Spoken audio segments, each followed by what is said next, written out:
The chapter is A Helping Hand. Our school bus was like an oven.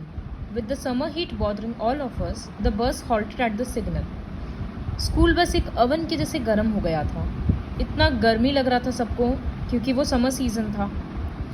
Most of us were quiet and tired after a long day when a group of children caught our attention.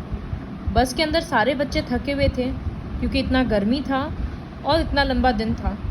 तो सब लोग चुपचाप थे, लेकिन अचानक से बच्चों का ध्यान इन ब्लाइंड स्टूडेंट्स के ऊपर गया, ब्लाइंड चिल्ड्रन की तरफ जो रोड क्रॉस कर रहे थे. They were all being escorted मतलब उनको आगे जाने के लिए एक इंसान हेल्प कर रहा था.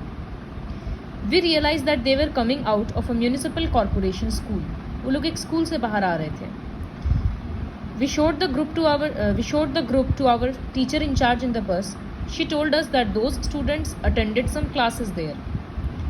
जब बच्चों ने उस ग्रुप को टीचर को दिखाया जो बस में इंचार्ज थी उस दिन, तो वो टीचर बोली कि हाँ, blind students municipal corporation school में कुछ क्लासेस अटेंड करने आते हैं कभी कभी. नेक्स्ट डे वो लोग सब अपनी क्लास टीचर मिस रॉय के आसपास खड़ा हो गया और अपना सारा एक्सपीरियंस बताया. She smiled and said to us, "Don't you think we must thank God for giving us vision?" तो टीचर बोली, तुम लोगों को ये नहीं लगता कि भगवान को थैंक यू बोलना चाहिए कि हम लोग देख सकते हैं? We all agreed. फिर रीता बोली कि मैम हम सोच रहे थे कि अगर किसी भी वे में हम लोग उसको हेल्प कर सकते हैं क्या उन लोगों को. Yesterday my mother told me that we can go and help them out with reading sessions.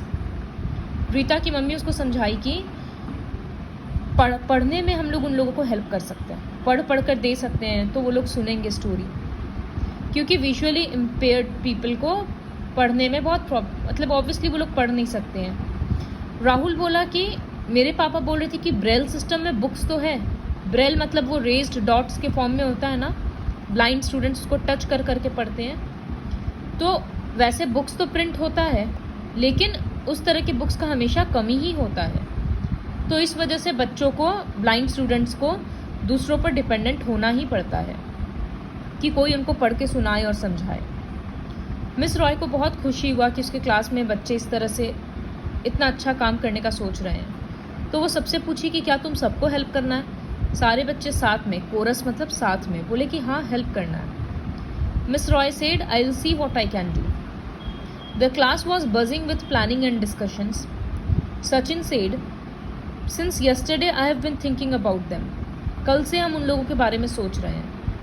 पता नहीं, मतलब सोच कर देखो कि ब्लाइंड चिल्ड्रन को ये भी नहीं पता कि वो लोग खुद कैसे दिखते हैं, आसपास का दुनिया कितना सुंदर है, लेकिन फिर भी उन लोगों में एक डिटर्मिनेशन है कि हम लोग को कुछ करना है.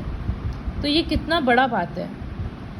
और अगर कोई उनका हेल्प करके उनका लाइफ को और चेंज करेगा for better way, in a better way, तो कितना बड़ा बात होगा. सब सचिन के साथ अग्री किया. फिर ब्रेक टाइम था तो सब बच्चे एकदम लगातार प्लानिंग कर रहे हैं कि मॉरल स्टोरीज सुनाएंगे, कोर्स बुक पढ़ के देंगे, इस तरह से करेंगे, ब्लाइंड चिल्ड्रन के साथ टाइम स्पेंड करेंगे. मिस रॉय फिर क्लास में रिटर्न आई तब तक और बोली कि हम प्रिंसिपल से बात किए हैं. प्रिंसिपल भी बहुत खुश हुए ये सुनकर और ये जानकर कि स्कूल में इतने सारे सोशल वर्कर्स हैं जो सोसाइटी के लिए काम करें. तो ये डिसाइड हुआ है कि हर सैटरडे हम लोग होम फॉर विजुअली इम्पेयर्ड में जाएंगे, जहाँ ब्लाइंड बच्चे रहते हैं, SUPW आवर में. SUPW बहुत स्कूल्स में होता है, किसी में क्राफ्ट कराया जाता है उस पीरियड में, ड्राइंग वगैरह या कुछ भी. तो 2 घंटा के लिए हर सैटरडे जाएंगे ताकि तुम लोगों को अपॉर्चुनिटी मिले उस तरह के बच्चों से इंटरेक्ट करने का और उन लोगों को 2 घंटा तक हेल्प करने का. प्लान बनाना पड़ेगा पूरा ठीक से और ईजी टास्क नहीं है, लेकिन प्रिंसिपल इंस्ट्रक्टर से बात किए हैं और वो लोग भी खुश हैं कि अगर दूसरे स्कूल के स्टूडेंट्स आकर उनको समझाएं तो. पूरा क्लास एकदम खुशी मना रहा था और सब लोग क्लैपिंग करने लगा. The first session saw the blind children greeting our students very enthusiastically. जब वो लोग first time home for visually impaired में गए थे तो वहाँ के सारे ब्लाइंड चिल्ड्रन इतना अच्छे से सबको वेलकम किए. It was a wonderful experience for each one of us. सारे स्टूडेंट्स एक्सप्लेन कर रहे थे कि बाहर का दुनिया कैसे दिखता है. कोई फ्लावर्स के बारे में बात कर रहा था तो कोई दूसरे चीज़ के बारे में बात कर रहा था. तो देखना बहुत अच्छा लग रहा था कि सब आपस में इंटरेक्ट कर रहा. Miss Roy realized that her students were not treating the blind children with pity but as friends.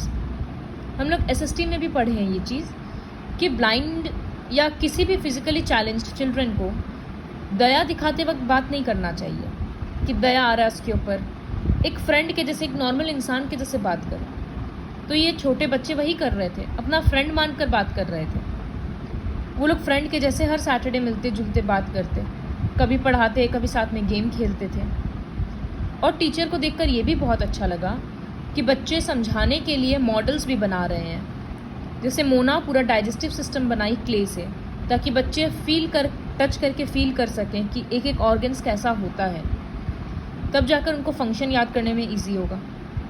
तो एक पूरा नया वर्ल्ड वो लोग एक दूसरे के लिए क्रिएट कर रहे थे। जो हेल्दी चिल्ड्रन थे उन लोगों को भी कितना नया एक्सपीरियंस मिल रहा था, और जो फिज़िकली इम्पेयर्ड है उनके लिए तो पूरा लाइफ ही बदल गया था। उनका फ्रेंड्स मिल गए थे, सीखने को और नया नया चीज़ मिल रहा था, तो बहुत अच्छा लग रहा था।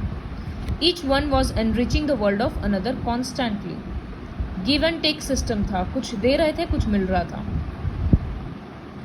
What is the moral? Disability is a matter of perception. People are not disabled, they are differentially abled. ऐसा नहीं है कि कोई डिसेबल्ड है तो उसमें कोई काबिलियत नहीं है, he or she is not able. वो थोड़ा डिफरेंट वे से किसी काम को करेगा। तो ये सिर्फ अपना अपना मैटर है सोचने का। So this is the chapter, A Helping Hand.